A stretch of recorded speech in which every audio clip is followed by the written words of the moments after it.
Praise the Lord. സ്നേഹമുള്ളവരെ, യേശയ്യാ പ്രവാചകൻ്റെ പുസ്തകം 12-ാം അധ്യായം 3-ാം തിരുവചനമാണ് ഇന്ന് നാം വിചിന്തനത്തിനായി എടുത്തിരിക്കുന്നത്. കർത്താവ് അരുളി ചെയ്യുന്നു, രക്ഷയുടെ കിണറ്റിൽ നിന്ന് നീ സന്തോഷത്തോടെ ജലം കോരിയെടുക്കും. എന്താണ് രക്ഷയുടെ കിണർ? എന്താണ് ജലം? രക്ഷയുടെ കിണർ എന്നത് ദൈവത്തിൻ്റെ വചനമാണ്. ജലം പരിശുദ്ധാത്മാവാണ്. അപ്പോൾ രക്ഷയുടെ കിണറായ ദൈവവചനത്തിൽ നിന്ന് പരിശുദ്ധാത്മാവായ ജലം കോരി എടുക്കും എന്നാണ് കർത്താവ് പറയുന്നത്. ദൈവം തന്നെയായ ദൈവവചനത്തിൽ പരിശുദ്ധാത്മാവ് വസിക്കുന്നു. ഈ ആത്മാവാണ് നമ്മെ സത്യത്തിൻ്റെ പൂർണ്ണതയിലേക്ക് എത്തിക്കുന്നത്.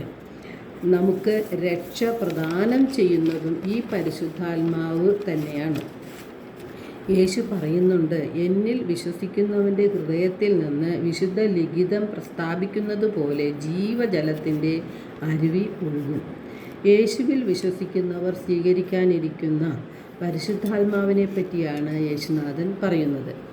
യേശുവിന് 500 വർഷങ്ങൾക്ക് മുൻപ് ജീവിച്ചിരുന്ന ജോയേൽ പ്രവാചകനിലൂടെ കർത്താവ് അരുളി ചെയ്തിട്ടുണ്ട്.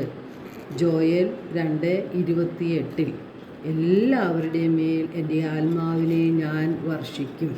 അപ്പോൾ റോമ 5:5 വിശുദ്ധ പൗലോസ്ലീഹ പറയുന്നു, ദൈവത്തിൻ്റെ സ്നേഹമാണ് പരിശുദ്ധാത്മാവ്. നമുക്ക് നൽകപ്പെട്ടിരിക്കുന്ന പരിശുദ്ധാത്മാവിലൂടെ ദൈവത്തിൻ്റെ സ്നേഹം നമ്മുടെ ഹൃദയങ്ങളിലേക്ക് ചൊരിയപ്പെട്ടിരിക്കുന്നു.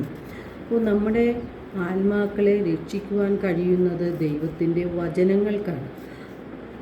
അതിനാൽ രക്ഷയുടെ കിണർ ദൈവത്തിൻ്റെ വചനം തന്നെയാണ്. ദൈവവചനത്തെ സ്വീകരിച്ച് ഹൃദയത്തിൽ സൂക്ഷിക്കുകയും ദൈവത്തിൻ്റെ വചനമനുസരിച്ച് നമ്മുടെ ജീവിതത്തെ ക്രമപ്പെടുത്തി തെറ്റുകൾ തിരുത്തി നന്മയിൽ വളരുമ്പോഴാണ് നമ്മുടെ ആത്മാക്കളെ രക്ഷിക്കാനായിട്ട് നമുക്ക് സാധിക്കുന്നത്. പാപത്തെക്കുറിച്ചും നീതിയെക്കുറിച്ചും ന്യായവിധിയെക്കുറിച്ചും ലോകത്തെ ബോധ്യപ്പെടുത്തി അനുതാപത്തിലേക്കും മാനസാന്തരത്തിലേക്കും നയിക്കുന്നത് പരിശുദ്ധാത്മാവാണ്. പാപത്തെയും പാപസാഹചര്യങ്ങളെയും ഉപേക്ഷിക്കുവാനുള്ള ശക്തി നമുക്ക് നൽകുന്നതും പരിശുദ്ധാത്മാവ് തന്നെയാണ്. വിശുദ്ധ യാക്കോബിൻ്റെ ലേഖനം 1-ാം അധ്യായം 21-ഉം 22-ഉം തിരുവചനങ്ങളിലൂടെ നാം എന്താണ് ചെയ്യേണ്ടത് എന്ന് വ്യക്തമാക്കുന്നുണ്ട്. ആകയാൽ എല്ലാ അശുദ്ധിയും വർദ്ധിച്ചു വരുന്ന തിന്മയും ഉപേക്ഷിച്ച് നിങ്ങളിൽ ആകിയിരിക്കുന്നതും നിങ്ങളുടെ ആത്മാക്കളെ രക്ഷിക്കാൻ കഴിവുള്ളതുമായ ജീവൻ്റെ വചനത്തെ വിനയപൂർവ്വം സ്വീകരിക്കുവിൻ. നിങ്ങൾ വചനം കേൾക്കുക മാത്രം ചെയ്യുന്ന ആത്മവഞ്ചകരാകാതെ അത് അനുവർത്തിക്കുന്നവരും ആയിരിക്കുവിൻ. അപ്പോൾ വചനം വെറുതെ കേട്ടതുകൊണ്ട് മാത്രം കാര്യമില്ല. അങ്ങനെ കേൾക്കുക മാത്രമേ നാം ചെയ്യുന്നുള്ളൂ എങ്കിൽ നമ്മുടെ ആത്മാക്കളെ നാം വഞ്ചിക്കുകയാണ് ചെയ്യുന്നത്. നാം ധാരാളം വചനം കേൾക്കുന്നു, വചനം വായിക്കുന്നു, വചനം ധ്യാനിക്കുന്നു. പക്ഷേ നമ്മുടെ ഹൃദയത്തിന് മാറ്റങ്ങളൊന്നും നാം വരുത്തുന്നില്ല എങ്കിൽ, വചനമനുസരിച്ച് നമ്മുടെ ജീവിതത്തെ ക്രമപ്പെടുത്തുന്നില്ല എങ്കിൽ നമ്മുടെ ആത്മാക്കളെ നാം വഞ്ചിക്കുകയാണ് ചെയ്യുന്നത്.